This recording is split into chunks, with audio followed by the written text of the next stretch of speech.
UP के गोरखपुर में corona के साथ साथ एक और डर लोगों को सता रहा है। गोरखपुर में अचानक सैकड़ों चमगादड़ों की मौत से हड़कंप मच गया है। सैकड़ों चमगादड़ों के शव मिलने के बाद इलाके में खौफ का माहौल है। रिपोर्ट देखिए।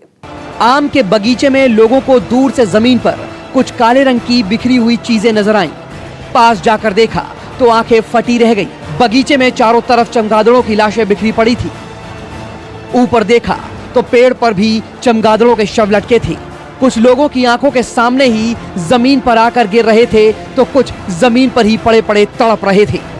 चमगादड़ों के मरने की ये घटना गोरखपुर के पास खजनी रेंज के बेलघाट गांव की है। चमगादड़ों की मौत के बाद लोगों में दहशत फैल गई। कई लोग घरों में कैद हो गए। लोगों ने कहा कि उन्हें डर है कि कहीं किसी वायरस की वजह से तो ये चमगादड़ों की मौत नहीं हुई।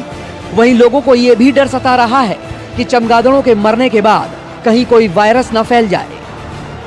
डरे सहमे गांव के लोगों ने पुलिस और प्रशासन को चमगादड़ों के मरने की जानकारी दी। बेलघाट में एक राधा स्वामी सत्संग बिल्डिंग के बगीचे में या उसके बगल में कुछ चमगादड़ नेचुरली मर के गिर रहे हैं और काफी बड़े संख्या में गिर रहे थे। सूचना मिलने के बाद वहाँ के जो क्षेत्रीय वनाधिकारी हैं देवेंद्र कुमार, उनको मैंने इससे अवगत किया और मौके पर भेजा। अचानक इतनी बड़ी संख्या में चमगादड़ों की मौत से गांव के लोग खौफ में हैं। चमगादड़ की मौत कैसे हुई ये कोई नहीं बता पा रहा। माना जा रहा है कि तेज धूप और गर्मी से चमगादड़ों की मौत हुई है। फिलहाल चमगादड़ों के शव को पोस्टमार्टम के लिए बरेली भेज दिया गया है। यहाँ पर तकरीबन 30 से 35 के करीब में चमगादड़ बॉडीज मिली है, जिनको उसको कलेक्ट कर लिया गया है और पशु चिकित्सा अधिकारी से भी संपर्क में है वहाँ जो रेंजर है।